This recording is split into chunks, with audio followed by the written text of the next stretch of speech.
Hello my dear students, ಹೇಗಿದ್ದೀರಾ ಎಲ್ಲರೂ? Welcome to Pallavi tutorials. ಮಕ್ಕಳ ಈ ಒಂದು ವಿಡಿಯೋದಲ್ಲಿ ದ್ವಿತೀಯ PUC ಸೆಕೆಂಡ್ PUC ಭೂಗೋಳಶಾಸ್ತ್ರ ಈ ಒಂದು ವಿಷಯಕ್ಕೆ ಸಂಬಂಧಪಟ್ಟಾಗೆ ಮಾದರಿ ಪ್ರಶ್ನೆ ಪತ್ರಿಕೆ 1ರಲ್ಲಿ ಇರುವಂತಹ ಪ್ರಶ್ನೆಗಳಿಗೆ ಉತ್ತರವನ್ನು ಹೇಳ್ತಾ ಇದ್ದೀನಿ. ಆಲ್ರೆಡಿ ನಿಮಗೆ ಗೊತ್ತಿದೆ, ಸೆಕೆಂಡ್ PUCಯಲ್ಲಿ ಒಳ್ಳೆಯ ಅಂಕಗಳನ್ನ ನೀವು ಪಡ್ಕೊಳ್ಬೇಕು ಅನ್ನೋ ಕಾರಣಕ್ಕೆ ಕರ್ನಾಟಕ ಶಾಲಾ ಪರೀಕ್ಷೆ ಮತ್ತು ಮೌಲ್ಯ ನಿರ್ಣಯ ಮಂಡಳಿಯಿಂದ ಪ್ರತಿಯೊಂದು ವಿಷಯಕ್ಕೆ ಸಂಬಂಧಪಟ್ಟಾಗೆ 3 ಮಾದರಿ ಪ್ರಶ್ನೆ ಪತ್ರಿಕೆಗಳನ್ನು ಬಿಡುಗಡೆ ಮಾಡಲಾಗಿದೆ. ಸೊ ಈ 3 ಮಾದರಿ ಪ್ರಶ್ನೆ ಪತ್ರಿಕೆಗಳಲ್ಲಿ ಬಂದಿರುವಂತಹ ಪ್ರತಿಯೊಂದು ಪ್ರಶ್ನೆಗಳು ಕೂಡ ತುಂಬಾನೇ ಇಂಪಾರ್ಟೆಂಟ್ ಆಗಿರುತ್ತೆ, ಕರೆಕ್ಟಾಗಿ ಓದ್ಕೊಳ್ಬೇಕು.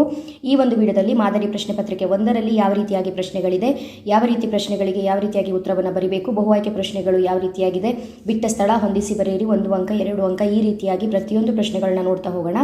ಆಲ್ರೆಡಿ ನಿಮಗೆ ಗೊತ್ತಿದೆ ಕ್ವಶನ್ ಪೇಪರ್ ಪ್ಯಾಟರ್ನ್ ಯಾವ ರೀತಿಯಾಗಿ ಇರುತ್ತೆ ಅಂತ ಹೇಳ್ಕೊಂಡು. ಫಸ್ಟಿಗೆ ಬಹು ಆಯ್ಕೆ ಪ್ರಶ್ನೆಗಳು 5 ಇರುತ್ತೆ, ಆಮೇಲೆ ಬಿಟ್ಟ ಸ್ಥಳ 5 ಪ್ರಶ್ನೆಗಳು, ಹೊಂದಿಸಿ ಬರೆಯಿರಿ 5, 1 ಅಂಕ 2 ಅಂಕದ ಪ್ರಶ್ನೆಗಳು ಇರುತ್ತೆ. ನೀವು ಕರೆಕ್ಟಾಗಿ 10 ಅಂಕ 5 ಅಂಕದ ಪ್ರಶ್ನೆಗಳನ್ನ ಓದ್ಕೊಳ್ಳುವಾಗ ಈ ಕೆಲವೊಂದು ಸಣ್ಣ ಪುಟ್ಟ ಕ್ವಶನ್ಸ್ಗಳು ಏನು ಬರುತ್ತೆ ಅದ್ರ ಬಗ್ಗೆ ಕೂಡ ಗಮನ ಕೊಟ್ಟಿರಬೇಕು. ಎಲ್ಲಿ ಲಾಂಗ್ ಕ್ವಶನ್ಸ್ಗಳನ್ನ ಓದುವಾಗ ಅದನ್ನು ಬಿಟ್ಟು ಪ್ರತಿಯೊಂದು ಚಾಪ್ಟರಲ್ಲೂ ಬರುವಂತಹ ಶಾರ್ಟ್ ಆನ್ಸರ್ಸ್ ಏನಿದೆ 1 ಅಂಕದ ಪ್ರಶ್ನೆಗಳು ಅದನ್ನು ಕರೆಕ್ಟಾಗಿ ಓದ್ಕೊಳ್ಬೇಕು. ಯಾಕಂತ ಹೇಳಿದ್ರೆ ಕೆಲವೊಂದು ಸಲ ದೊಡ್ಡ ಒಂದು ಪ್ರಶ್ನೆಯಲ್ಲೇ ಯಾವುದೋ ಮಧ್ಯದಲ್ಲಿ ಒಂದು ಪ್ರಶ್ನೆಯನ್ನು ಕೇಳುವ ಚಾನ್ಸಸ್ಸು ಕೂಡ ಇರುತ್ತೆ. ಹಾಗಾಗಿ ಭಾಗ ಎ ಕೆಳಗಿನ ಬಹು ಆಯ್ಕೆ ಪ್ರಶ್ನೆಗಳಿಗೆ ಉತ್ತರಿಸಿ 4 ಉತ್ತರವನ್ನು ಕೊಟ್ಟಿದ್ದಾರೆ. ಕಲಹರಿ ಮರುಭೂಮಿಯಲ್ಲಿನ ಬುಡಕಟ್ಟು ಜನಾಂಗ ಯಾವುದು ಕೇಳಿದರೆ ಬುಷ್ಮನ್. ಕಲಹರಿ ಮರುಭೂಮಿಯಲ್ಲಿನ ಬುಡಕಟ್ಟು ಜನಾಂಗ ಬುಷ್ಮನ್. METSAT ಉಪಗ್ರಹ ಸಹಾಯ ಮಾಡುವುದು ಹವಾಮಾನ ಮುನ್ಸೂಚನೆ. ಅಧಿಕ ಜನಸಾಂದ್ರತೆಯ ಪ್ರದೇಶಗಳು ಅಂತ ಕೊಟ್ಟಿದ್ದಾರೆ. ಏಷ್ಯಾ ಖಂಡದ ದಕ್ಷಿಣ ಭಾಗ. ಕೆಳಗಿನ ಯಾವುದು ಸರಿಯಾಗಿ ಹೊಂದಾಣಿಕೆಯಾಗುವುದು ಕೇಳಿದರೆ ಭಾಕ್ರಾ ಗೋವಿಂದ ಸಾಗರ ಏನಿದೆ ಇದು ಸರಿಯಾಗಿ ಹೊಂದಾಣಿಕೆಯಾಗುತ್ತೆ, ಹಾಗಾಗಿ ಬಿ ಆಗುತ್ತೆ ಆನ್ಸರು. ನೆಕ್ಸ್ಟು 5ನೇ ಪ್ರಶ್ನೆ, ಹೊಂದಿಸಿ ಬರೆಯಿರಿ ಪ್ರಶ್ನೆಗಳನ್ನ ಕೊಟ್ಟಿದ್ದಾರೆ. ಕರೆಕ್ಟಾಗಿ ನೋಡಿಕೊಂಡು ಸರಿಯಾದ ಉತ್ತರವನ್ನು ಕೆಳಗಡೆ ಕೊಟ್ಟಿರೋದ್ರಲ್ಲಿ ಆರಿಸಿ ನೀವು ಬರೀಬೇಕು. ಬೆಂಗಳೂರು ಕೆಂಪೇಗೌಡ ಅಂತಾರಾಷ್ಟ್ರೀಯ ವಿಮಾನ ನಿಲ್ದಾಣ ಆಗುತ್ತೆ. ಚೆನ್ನೈ ಇದೆ ಅಣ್ಣಾ ಅಂತಾರಾಷ್ಟ್ರೀಯ ವಿಮಾನ ನಿಲ್ದಾಣ. ಹೈದರಾಬಾದ್ ಇದೆ ರಾಜೀವ್ ಗಾಂಧಿ ಅಂತಾರಾಷ್ಟ್ರೀಯ ವಿಮಾನ ನಿಲ್ದಾಣ. ಮುಂಬೈ ಇದೆ ಅದೇ ರೀತಿಯಾಗಿ ಸಹರಾ ಅಂತಾರಾಷ್ಟ್ರೀಯ ವಿಮಾನ ನಿಲ್ದಾಣ. ಸೊ ಇಲ್ಲಿಗೆ ಆನ್ಸರ್ ಯಾವ ರೀತಿಯಾಗಿ ಬಂದಿದೆ ನೋಡಿಕೊಂಡು ಬಿ ಆನ್ಸರು ಸರಿಯಾಗುತ್ತೆ. 3, 1, 4, 2 ಅದೇ ರೀತಿಯಾಗಿ ಇಲ್ಲಿ ಉತ್ತರವನ್ನು ಹಾಕಿರುವಂಥದ್ದು ಸರಿಯಾದ ಉತ್ತರ ಇದು. ನೆಕ್ಸ್ಟು ಬಿಟ್ಟ ಸ್ಥಳ ಪ್ರಶ್ನೆಗಳಿದೆ. ಆಂಥ್ರೋಪೋಜಿಯಾಗ್ರಫಿ ಎಂಬ ಗ್ರಂಥವನ್ನು ಬರೆದವರು ಡ್ಯಾಶ್ ಅಂತ ಕೊಟ್ಟಿದ್ದಾರೆ. ಇದಕ್ಕೆ ಆನ್ಸರ್ ಫ್ರಿಡ್ರಿಚ್ ರ್ಯಾಟ್ಜೆಲ್. ಡ್ಯಾಶ್ ಚತುರ್ಥಿಯ ಆರ್ಥಿಕ ಉದ್ಯೋಗವಾಗಿದೆ ಅಂತ ಇದೆ ಸಾಫ್ಟ್ವೇರ್. ಬಂಗಾಳದ ದುಃಖಕಾರಿ ನದಿ ಯಾವುದು? ದಾಮೋದರ. ಡ್ಯಾಶ್ ಭಾರತದಲ್ಲಿ ಅತಿ ಹೆಚ್ಚು ಅಕ್ಕಿ ಉತ್ಪಾದಿಸುವ ರಾಜ್ಯವಾಗಿದೆ ಪಶ್ಚಿಮ ಬಂಗಾಳ. ಭಾರತದ ಪ್ರಥಮ ವೃತ್ತ ಪತ್ರಿಕೆಯನ್ನು ಪ್ರಕಟಿಸಿದವರು ಯಾರು ಅಂತ ಕೊಟ್ಟಿದ್ದಾರೆ. ಆಪ್ಷನ್ನಲ್ಲಿ ಅವರು ಬ್ರಾಕೆಟಲ್ಲಿ ಕೊಟ್ಟಿದ್ದಾರೆ, ಕರೆಕ್ಟಾಗಿ ನೋಡಿ ಬರೀಬೇಕು. ಇದಕ್ಕೆ ಆನ್ಸರ್ ಹಿಕ್ಕೀಸ್ ಗೆಜೆಟ್. ನೆಕ್ಸ್ಟು ಹೊಂದಿಸಿ ಬರೆಯಿರಿ ಪ್ರಶ್ನೆಗಳು. ಒರಿಜಿನ್ ಆಫ್ ಸ್ಪೀಶೀಸ್ ಅಂತ ಇದೆ. ಇದಕ್ಕೆ answer Charles Darwin. Origin of species answer Charles Darwin. ಅಧಿಕ ಮರಣ ಪ್ರಮಾಣ ಸಿಯರಾ ಲಿಯೋನ್. ಸ್ಥಳಾಂತರ ಬೇಸಾಯ ಜೂಮಿಂಗ್.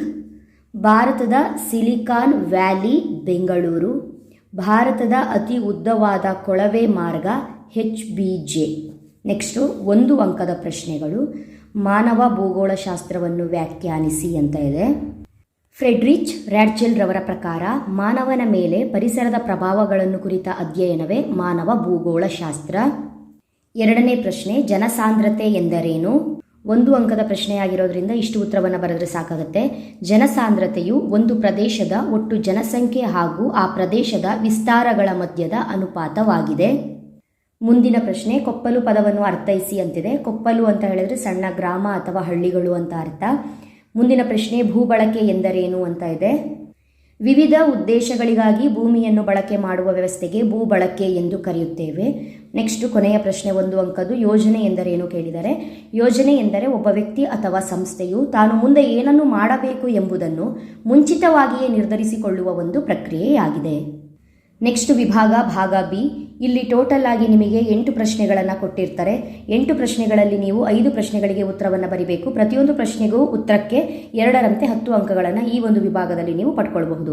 ವಸತಿ ಭೂಗೋಳಶಾಸ್ತ್ರದ ಯಾವುದಾದರೂ 2 ಮೂಲಾಂಶಗಳನ್ನು ತಿಳಿಸಿ. ವಸತಿ ಭೂಗೋಳಶಾಸ್ತ್ರದ ಮೂಲಾಂಶಗಳು: ವಸತಿಗಳ ಹಂಚಿಕೆ, ವಸತಿಗಳ ಸ್ಥಾನ, ಸ್ವರೂಪ, ಕಾರ್ಯ. ಜನಸಂಖ್ಯಾ ಬೆಳವಣಿಗೆಯ ಘಟಕಗಳನ್ನು ಬರೆಯಿರಿ ಅಂತ 2ನೇ ಪ್ರಶ್ನೆಯನ್ನು ಕೇಳಿದ್ದಾರೆ. ಜನಸಂಖ್ಯಾ ಬೆಳವಣಿಗೆಯ ಘಟಕಗಳು: ಜನನ ಪ್ರಮಾಣ, ಮರಣ ಪ್ರಮಾಣ, ಜನಸಂಖ್ಯಾ ವಲಸೆ. ಮುಂದಿನ ಪ್ರಶ್ನೆ, ಗಣಿಗಾರಿಕೆಯ ಮುಖ್ಯ ವಿಧಾನಗಳನ್ನು ತಿಳಿಸಿ ಅಂತ ಇದೆ. ತೆರೆದ ಗಣಿಗಾರಿಕೆ, ಅಂತರ್ಗುಹೆ ಗಣಿಗಾರಿಕೆ, ಸುರಂಗ ಗಣಿಗಾರಿಕೆ. ಮುಂದಿನ ಪ್ರಶ್ನೆ, ಯಾವುದಾದರೂ 2 ಸಾಂಸ್ಕೃತಿಕ ಮತ್ತು ಧಾರ್ಮಿಕ ನಗರಗಳನ್ನು ಹೆಸರಿಸಿ. ಇದಕ್ಕೆ ಉತ್ತರ ಜೆರುಸಲೆಂ, ಮೆಕ್ಕಾ, ವಾರಣಾಸಿ, ಮಥುರಾ, ಮದುರೈ. ಯಾವುದಾದ್ರೂ 2 ಬರೆದರೆ ಸಾಕು. ಮುಂದಿನ ಪ್ರಶ್ನೆ, ಮಳೆ ನೀರು ಕೊಯ್ಲಿನ ತಂತ್ರಗಳನ್ನು ತಿಳಿಸಿ. ಮೊದಲನೇದು ಸ್ವಸ್ಥಾನ ಪದ್ಧತಿ, ಎರಡನೇದು ಪರಸ್ಥಾನ ಪದ್ಧತಿ. ಸ್ವಸ್ಥಾನ ಪದ್ಧತಿಯಲ್ಲಿ ಒಳಜಿನುಗು ಕುಳಿಗಳು, ಸಮೋನ್ನತ ದಿಣ್ಣೆಗಳು, ಮೇಲ್ಛಾವಣಿ ಮಳೆ ನೀರಿನ ಕೊಯ್ಲು ಇದೆ. ಪರಸ್ಥಾನ ಪದ್ಧತಿಯಲ್ಲಿ ಚೆಕ್ ಡ್ಯಾಮ್ ನಿರ್ಮಾಣ, ಬೃಹತ್ ಇಂಗುಗುಂಡಿಗಳ ನಿರ್ಮಾಣ ಇದೆ. ಮುಂದಿನ ಪ್ರಶ್ನೆ, ಕಬ್ಬಿಣದ ಅದಿರಿನ ಪ್ರಕಾರಗಳನ್ನು ಹೆಸರಿಸಿ. ಕಬ್ಬಿಣ ಅದಿರಿನ ಪ್ರಕಾರಗಳನ್ನು ಹೆಸರಿಸಿ. ಇದಕ್ಕೆ ಆನ್ಸರು ಮ್ಯಾಗ್ನೆಟೈಟ್, ಹೆಮಟೈಟ್, ಲಿಮೋನೈಟ್, ಸಿಡರೈಟ್. ಮುಂದಿನ ಪ್ರಶ್ನೆ, ಭಾರತದ ರಸ್ತೆಗಳ 4 ಪ್ರಮುಖ ವಿಧಗಳನ್ನು ಬರೆಯಿರಿ. ರಾಷ್ಟ್ರೀಯ ಹೆದ್ದಾರಿಗಳು, ರಾಜ್ಯ ಹೆದ್ದಾರಿಗಳು, ಜಿಲ್ಲಾ ರಸ್ತೆಗಳು, ಗ್ರಾಮೀಣ ರಸ್ತೆಗಳು. ಲಾಸ್ಟ್ 2 ಅಂಕದಲ್ಲಿ ಕೊನೆ ಪ್ರಶ್ನೆ, ಭಾರತದ ಆಮದು ಮತ್ತು ರಫ್ತಿನ ವ್ಯತ್ಯಾಸವೇನು?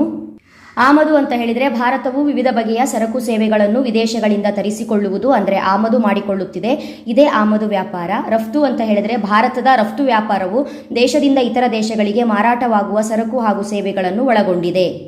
ನೆಕ್ಸ್ಟು 5 ಅಂಕದ ಪ್ರಶ್ನೆಗಳು. ಇಲ್ಲಿ ಕೇವಲ 7 ಪ್ರಶ್ನೆಗಳಿಗೆ ಅಷ್ಟೇ ನೀವು ಉತ್ತರವನ್ನು ಬರೆದರೆ ಸಾಕಾಗುತ್ತೆ. ಟೋಟಲ್ ಆಗಿ 13 ಪ್ರಶ್ನೆಗಳನ್ನ ನಿಮಗೆ ಇಲ್ಲಿ ಕೊಟ್ಟಿದ್ದಾರೆ. 13ರಲ್ಲಿ 7 ಪ್ರಶ್ನೆಗಳು ಅಂತ ಹೇಳಿದರೆ ಯಾವುದಾದ್ರು ಅಧ್ಯಾಯದಲ್ಲಿ 5 ಅಂಕದ 2 ಪ್ರಶ್ನೆಗಳು ಬಂದಿದೆಯಾ ನೋಡ್ಕೊಳ್ಳಿ. ಆ ಒಂದು ಅಧ್ಯಾಯವನ್ನು ಓದ್ಕೊಳ್ಳೋದಕ್ಕೆ ಈಸಿ ಆಗುತ್ತೆ. ಮುಂದಿನ ವಿಡಿಯೋದಲ್ಲಿ 5 ಅಂಕದ ಪ್ರಶ್ನೆಗಳಿಗೆ ಉತ್ತರವನ್ನು ಯಾವ ರೀತಿಯಾಗಿ ಬರೀಬೇಕು, ಯಾವುದಕ್ಕೆ ಪಾಯಿಂಟ್ಸ್ಗಳಿದೆ, ಯಾವುದಕ್ಕೆ ಥಿಯರಿ ಆನ್ಸರ್ ಇದೆ ಅನ್ನೋದನ್ನು ನೆಕ್ಸ್ಟ್ ವಿಡಿಯೋದಲ್ಲಿ ಹೇಳ್ತೀನಿ ಮಕ್ಕಳೇ. ಅಲ್ಲಿವರೆಗೂ ಚೆನ್ನಾಗಿ ಓದ್ಕೊಳ್ಳಿ. 5 ಅಂಕದ ಮುಂದಿನ 3 ಪ್ರಶ್ನೆಗಳು. ನೆಕ್ಸ್ಟು ಭಾಗ ಸಿ ಯಲ್ಲಿ 5 ಅಂಕದ 1 ಪ್ರಶ್ನೆಯನ್ನು ಇಲ್ಲಿ ಬರೆದರೆ ಸಾಕು. 2 ಪ್ರಶ್ನೆಯನ್ನು ಕೊಟ್ಟಿದ್ದಾರೆ. ನೀವೇನು ಮಾಡಬೇಕು, ಒಂದು ಸರಳ ರೇಖಾಲೇಖವನ್ನು ರಚನೆ ಮಾಡಬೇಕು, ಅಥವಾ ಇಲ್ಲಿ ಕೆಳಗೆ ಕೊಟ್ಟಿರುವ ಅಂಕಿಅಂಶಗಳ ಸಹಾಯದಿಂದ ಸರಳ ಸ್ತಂಭ ಲೇಖವನ್ನು ರಚನೆ ಮಾಡಬೇಕು. ನಿಮಗೆ ಯಾವುದು ಈಸಿ ಆಗುತ್ತೆ ಅದನ್ನು ಕರೆಕ್ಟಾಗಿ ಮಾಡಬಹುದು. ಸೊ ಇಲ್ಲಿ ಈಸಿಯಾಗಿ 5 ಅಂಕಗಳನ್ನ ನೀವು ಪಡ್ಕೊಳ್ಬಹುದು ನೋಡಿ. ನೆಕ್ಸ್ಟು 10 ಅಂಕಕ್ಕೆ ಸಂಬಂಧಪಟ್ಟ ಹಾಗೆ ಕೆಳಗಿನ ಅಂಕಿಅಂಶಗಳ ಸಹಾಯದಿಂದ ಒಂದು ವೃತ್ತಾಲೇಖವನ್ನು ರಚಿಸಿ ಅಂತ ಇದೆ. ಇದು ಕೂಡ ನೀವು ಈಸಿಯಾಗಿ ಮಾಡಬಹುದು. ಕರೆಕ್ಟಾಗಿ ಇಲ್ಲಿ ಶೇಕಡವಾರು ಪಾಯಿಂಟ್ ಇದೆ, ಇದನ್ನು ಸರಿಯಾಗಿ ನೋಡ್ಕೊಳ್ಳಿ. 10 ಅಂಕವನ್ನು ಈಸಿಯಾಗಿ ತಗೊಳ್ಳುವಂಥದ್ದು. ಕೊನೆಯದಾಗಿ ನಿಮಗೆ ವೃತ್ತಾಲೇಖವನ್ನು ರಚನೆ ಮಾಡೋದಕ್ಕೆ ಕಷ್ಟ ಆಯಿತು ಅಂತ ಹೇಳಿದರೆ ದ್ವಿತೀಯ ದತ್ತಾಂಶಗಳ ಮೂಲಗಳನ್ನು ವಿವರಿಸಿ ಕೂಡ ಬರೀಬಹುದು. ಆದರೆ ಇಲ್ಲಿ ಈಸಿಯಾಗಿ 10 ಅಂಕಗಳನ್ನ ಪಡ್ಕೊಳ್ಬಹುದು.